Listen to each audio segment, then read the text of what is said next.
자식들만 배려하고 그러는데 부모님들께는 그렇지 못한 것이 아닌가 하는 생각을 해보는 영상입니다. 오늘 우리에게 많은 은혜와 사랑을 베풀어준 우리 부모님들께 감사의 박수를 한번 드리도록 하겠습니다. 감사합니다. 제가 로마서 연속 강의를 해나가면서 오늘 본문의 말씀을 읽는데 때마침 가정의 달을 맞으면서 문득 오늘 이 본문의 말씀 12장 10절 말씀을 가정생활에다가 적용해보고 싶은 생각이 들었습니다. 이 말씀은 가정생활에 관해서 교훈을 주는데 1차적인 의도를 가지고 쓰여진 말씀은 아니라고 생각이 됩니다. 이 말씀은 구원받은 그리스도인의 삶 전반에 관해서 고루 적용될 수 있는 포괄적인 교훈이라고 할 수 있어요. 그렇지만 이 말씀을 가정생활에 적용하는 것이 무리한 적용이라고는 생각지 않습니다. 그리스도인의 삶에 있어서 아주 중요한 비중을 차지하는 것이 가정생활이니까 이 말씀을 가정생활에 적용하는 것은 타당하다고 할 수 있겠습니다. 결혼식 때 주례자가 신랑에게 이렇게 묻습니다. 제가 주례할 때 묻는 질문인데, 당신은 이 여자를 아내로 삼아 한평생 사랑하고 귀중히 여기며 존경하며 충성을 다하겠습니까? 신부에게도 마찬가지로 묻습니다. 당신은 이 남자를 남편으로 삼아서 한평생 사랑하고 귀중히 여기며 존경하며 충성을 다하겠습니까? 이 결혼 서약과 오늘 본문 말씀을 비교해서 보면 아주 유사합니다. 오늘 본문 말씀 다시 한번 우리 같이 읽어보겠습니다. 시작. 형제를 사랑하여 서로 우애하고 존경하기를 서로 먼저 하며. 자, 이 구절을 주례자가 던지는 질문으로 바꿔보면 결혼 서약하고 크게 다르지 않아요. 신랑은 신부를 사랑하여 우애하며 존경하기를 먼저 하며 사시겠습니까? 신부는 신랑을 사랑하여 우애하며 존경하기를 먼저 하며 사시겠습니까? 우리가 평생 동안 이 약속을 성실히 지키면서 살아갈 수만 있다고 하면 우리의 가정은 결코 불행하지 않을 거예요. 그러나 너무 많은 가정들이 바로 이 문제에서 걸려 넘어지고 있는 것을 볼 수 있습니다. 오늘 본문 말씀에서 중요한 두 단어가 나오는데 우애와 존경이라고 하는 단어입니다. 이 두 가지는 사랑을 생활 속에서 실천하는 구체적인 방법입니다. 우애와 존경이야말로 가정생활의 기초요, 가정을 떠받치는 두 기둥이 됩니다. 첫째, 우애를 한번 생각해 보십시다. 이 말은 가족관계에서 누리는 사랑을 나타낼 때 쓰는 말입니다. 바울 사도가 쓴 로마서 헬라어 원문에서 그런 뉘앙스를 가진 단어 필로스 토르고이라는 단어를 사용했어요. 가정은 이 애정, 우애에 기초해서 꾸며지는 것입니다. 애정이 없는 부부관계, 그처럼 비참한 부부관계가 없죠. 영국의 찰스 왕세자의 차남 해리 왕자가 작년에 결혼을 하고 지난 며칠 전에 아이를 낳았다는 소식이 외신에 전해지더라고요. 해리 왕자의 어머니가 누군지 아십니까, 여러분? 유명한 다이애나 비에. 지금도 영국 사람들이 이 다이애나를 잊지 못하더라고요. 유치원의 보조교사였던 다이애나가 20살의 어린 나이에 찰스 왕세자와 20세기에 가장 화려하다는 결혼식을 올리죠. 그녀의 인기가 하늘을 찔렀어요. 그녀가 입는 옷, 그녀가 신는 신발, 그녀가 든 가방, 그녀가 착용했던 액세서리 전부 다 화제가 되고 유행이 되고 그렇게 했습니다. 그녀가 입었던 드레스가 경매에서 수억 원에 낙찰이 되기도 했어요. 그녀는 세계 모든 여성들로부터 부러움을 사는 자리에 있었습니다. 그녀가 살았던 영국 왕실, 거기에 뭐가 부족함이 있겠어요? 아실 것 하나 없는 여자였습니다. 그런데도 그녀에게 부족한 것 한 가지가 있었으니 뭡니까? 사랑이에요. 애정이 없었어요. 그는 남편인 찰스 왕세자에게서 이 애정을 구했지만 첫째 왕자 윌리엄, 둘째 왕자 해리를 낳을 때까지도 그 애정을 얻지 못했습니다. 찰스 왕세자가 다른 여자, 지금의 왕세자비가 된 카밀라라고 하는 여자와 외도에 빠지게 됐죠. 몇 년간 고통에 시달리던 이 다이애나가 마침내 찰스와 이혼하고 왕실을 떠나서 애정을 나눌 수 있는 사람, 남자를 찾아서 방황을 합니다. 마침내 이집트계의 부호의 아들이자 유명한 플레이보이인 도니 파예드와 결혼을 약속하고 돌아가던 길에 파파라치가 사진을 찍겠다고 차를 가지고 따라붙죠. 그걸 따돌리려고 빠른 속력으로 달리던 자동차가 터널 안에서 전복되는 사고가 일어나서 다이애나가 36살 젊은 나이에 비극적으로 세상을 떠납니다. 해리 왕자가 12살 되던 해였어요. 여러분, 엮이는 가정을 살펴보면 언제나 애정 공백에 문제가 있습니다. 한마디로 말해서 애정 결핍증 환자들이라고 말할 수가 있어요. 서로 필요한 게 있어서 뭉쳐 있습니다. 그래서 모래알과 같아요. 친밀함이 없어요. 인격적인 접촉이 없습니다. 애정이 없으니까 갈등이 생기면 쉬 무너집니다. 외도가 생겨나고 탈선이 생겨납니다. 10대 청소년들이 집을 나가거나 비행을 저지르는 대부분의 경우는 그들이 부모로부터 따뜻한 사랑과 위로와 보살핌을 받지 못한다고 생각하기 때문입니다. 사랑을 받지 못한 아이들은 자기한테 조금이라도 관심을 보이는 대상이 생기면 거기에 깊숙이 빠져버리는 것이죠. 우리가 가족에게 가장 얻고 싶어하는 것은 따뜻한 보살핌입니다. 따뜻하고 편안하고 보호받고 있다는 안정감을 느끼고 싶어요. 이런 속상했겠네. 너무 걱정하지 마. 내가 도와줄게. 당신이 있어서 우리 집은 너무 편안해. 당신은 아주 귀중한 존재야. 이런 소리들을 듣고 싶은 것이죠. 남편의 애정, 아내에게 있어서 생명과도 같습니다. 애정이 있으면 어떤 고통도 감수합니다. 애정이 있으면 죽음도 마다하지 않습니다. 애정이 살아있는 아내는 삶이 흥겹습니다. 얼굴 표정부터 달라요. 그러나 애정이 사라지고 나면 살 맛이 없어집니다. 특히나 아내들은 남편과 애정이 담긴 진정한 대화를 원합니다. 이렇게 말하는 아내들이 많습니다. 저는 남편과 말만 했다 하면 숨이 콱 막혀요. 저희 집 얘기 아닙니다. 말재주가 없어서인지 이상하게 남편한테 무슨 말을 하려고 하면 버벅거리고 그때마다 남편은 못마땅한 표정을 지으면서 짜증을 내요. 그래서 결론이 뭔데? 남편이 제일 잘하는 말이에요. 제가 잘 말하는 말이기도 합니다. 그러면 저는 할 말이 없어져요. 괜히 말 꺼냈다 싶어요. 흔히 남자들은 머리로 이야기를 하고 여자들은 가슴으로 이야기한다고 그럽니다. 남자들의 대화의 핵심은 정보 전달이에요. 필요한 정보를 전달하기 위해서 대화한다고 생각합니다. 그러나 여성들에게 대화의 핵심은 3시간을 이야기해도 별 정보는 오가지 않아요. 그냥 공감하는 것입니다. 가령 아내가 속 썩이는 자식에 대해서 이런저런 이야기를 했다고 칩시다. 그러면 남편은 일단 아내의 속상한 마음을 먼저 공감을 해줘야 되는 것이죠. 그랬구나. 속상했겠네. 이 녀석 내가 한번 얘기해 봐야겠어. 이렇게 말하면 될 거를 이렇게 말합니다. 애가 왜 그 모양이야? 당신이 그렇게 하니까 애가 그렇잖아. 그렇지 않아도 속상한 아내를 향해서 확인 사살을 합니다. 이런 집안은 낮에는 애하고 갈등을 하고 밤에는 부부가 갈등을 하면서 편할 날이 없습니다. 여러분, 친구끼리 대화를 할 때도 잘난 척을 하거나 가르치려고 드는 친구하고는 좀 거리를 두고 싶죠. 하물며 가족 간에는 어떻겠습니까? 우선 상대의 지치고 힘든 마음부터 공감해 주는 게 우선입니다. 그렇게 되면 문제는 상대방이 알아서 풀어가게 되어 있는 것이죠. 여러분, 가족 사랑은 마음을 만져주는 따뜻한 말 한마디에서부터 시작이 됩니다.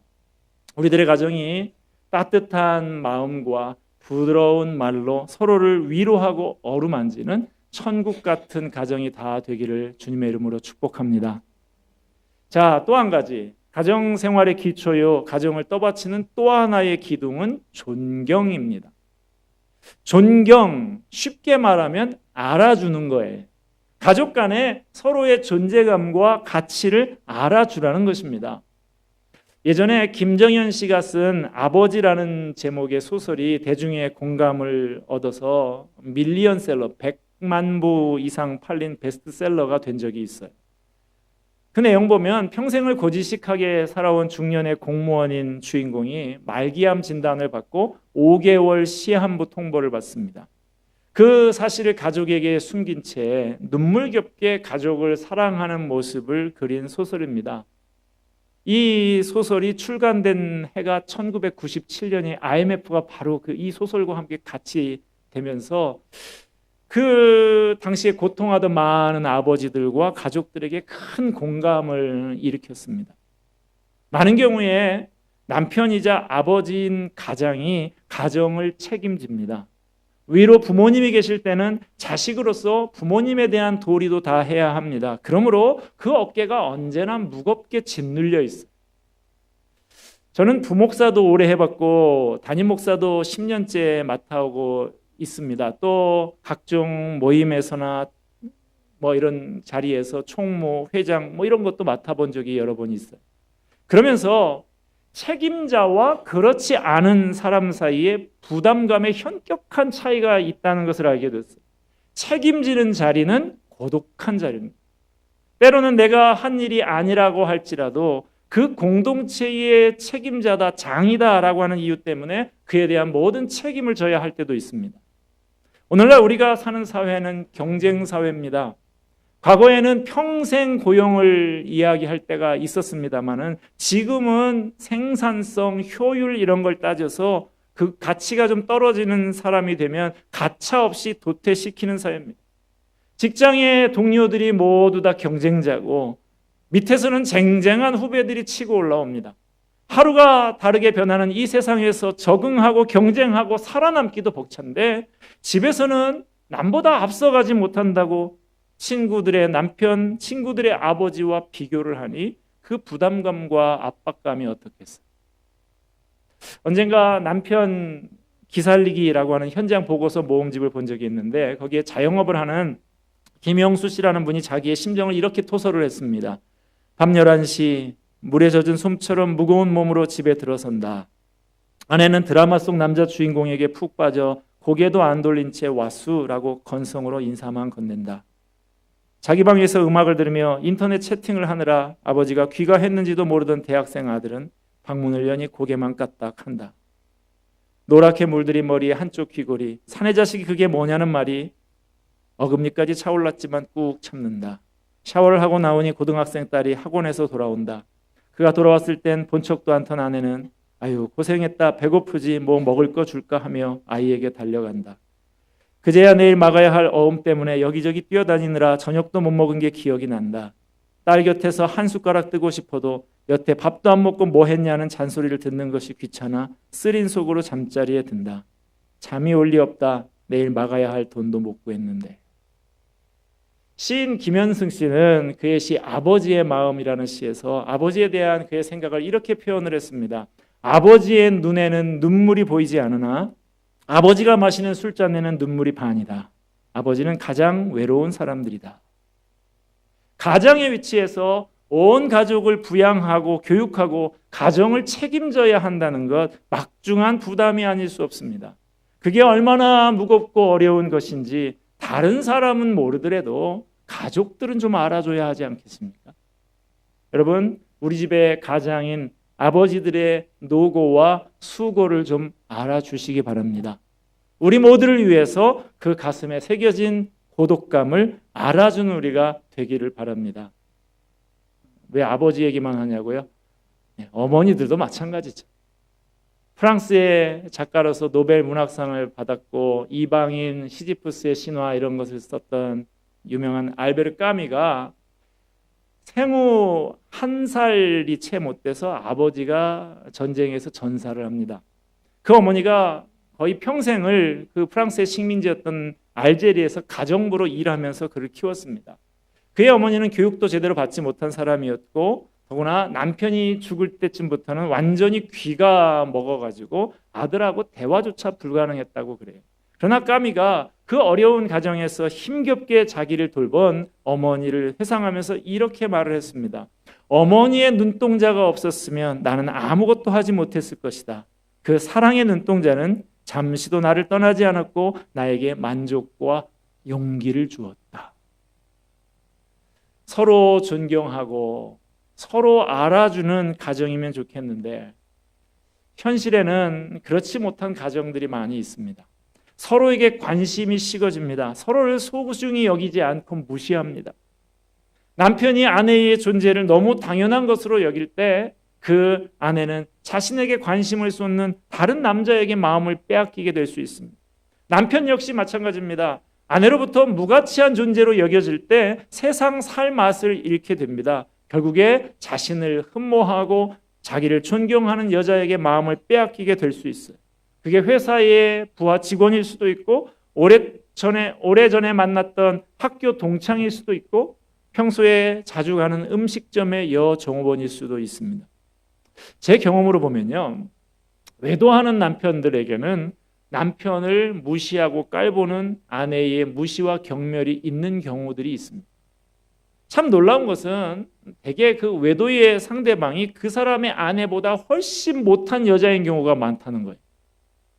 그래서 그 아내가 차라리 좀 나보다 예쁘기도 하고 잘난 사람이면 좀 자존심이 덜 상할 텐데 가서 잡아보니까 자기보다도 훨씬 못한 여자니까 더 자존심이 상하는 것이죠. 여러분 왜 그럴까요? 그 아내가 그렇게 잘났기 때문에 남편을 무시하는 거죠. 남편 하는 일이 못마땅한 것이죠. 그러니까 그 남편이 불편해서 좀 더 편안하고 만만한 사람을 찾아간 것은 혹시 아닐까요? 여러분 배우자의 존재를 알아주고 계십니까? 남편이 그가 많은 학식을 가졌기 때문이 아닙니다. 많은 재물을 가지고 있어서 아닙니다. 높은 지위를 가졌기 때문이 아니에요. 내 남편이기 때문에 알아줘야 하는 것입니다. 아내가 미모의 여인이어서가 아닙니다. 날씬한 몸매를 지녀서가 아닙니다. 머리가 좋고 명석하고 맞벌이를 잘 해줘서가 아닙니다. 내 아내이기 때문에 알아줘야 한다고 이야기하고 있습니다. 아내의 수고를 너무나 당연한 것으로 받아들이고 감사가 없는 데서 애정이 식어갑니다. 부인들이 이런 말을 합니다. 자기 마누라 하나도 감동시키지는 못하는 사람이 뭘 하겠냐. 요즘에 기업들도 고객 만족을 넘어서서 고객 감동을 선언하는 그런 시대입니다. 아내 하나도 감동시키지 못하는 사람이 어찌 다른 사람을 감동시킬 수가 있겠습니까? 남편 여러분, 다른 사람은 몰라도 내 아내만큼은 감동시키면서 사는 남편들이 되시기를 바랍니다. 자, 여러분 옆에 남편이 있고 아내가 있다면 뭐 없어도 괜찮아요. 있다고 생각하고 한번 옆에 사람에게 인사하기 바랍니다. 사랑합니다. 또 한번 존경합니다. 자, 이제 오늘의 마지막 말씀인데, 자, 사랑하고 존경해라 그러는데 누가 먼저 사랑합니까? 누가 먼저 존경해야 됩니까? 오늘 본문 말씀이 뭐라 그랬어요? 형제를 사랑하여 서로 우애하고 존경하기를 서로 먼저 하며. 자, 이거 어떻게 읽어야 되나요? 이 형제를 사랑하여 우애하고 존경하기를 네가 먼저 하며 이렇게 해야 되나요? 어떻게 읽자고요? 서로 자리에다가 내가를 넣어서 읽어야 되는 것이죠. 하나님의 말씀은 써먹는 게 아니고 나한테 적용하는 거예요. 서로 먼저 하며를 내가 먼저 하며로 읽어야 되는데 네가 먼저로 읽는 것이 여기에서 비극이 생긴다는 것입니다. 당신이 먼저가 아니라 내가 먼저입니다. 먼저 할 수 있는 사람이 복받은 사람이고 건강한 사람입니다. 내가 행복하지 않고 내가 건강하지 못하면 먼저 사랑하고 먼저 존경하고 할 수 없는 거예요. 자, 다시 한번 옆 사람에게 말해봅시다. 먼저 사랑하겠습니다. 먼저 존경하겠습니다. 여러분, 오늘 말씀 가지고 가족에 주시는 말씀으로 적용해 봤는데요. 가족이 뭡니까? 서로를 이해하고 감싸주고 마음이 통하고 협력하고 도와주면서 함께 울고 함께 웃는 사이가 가족 아닙니까? 오늘 말씀 기억하시기 바랍니다. 서로 우애하고 존경하기를 서로 먼저 해서 아름답고 건강한 가정을 만들어 나가는 저와 여러분이 되기를 주님의 이름으로 축원드립니다. 기도하겠습니다. 은혜와 사랑이 풍성하신 하나님 아버지,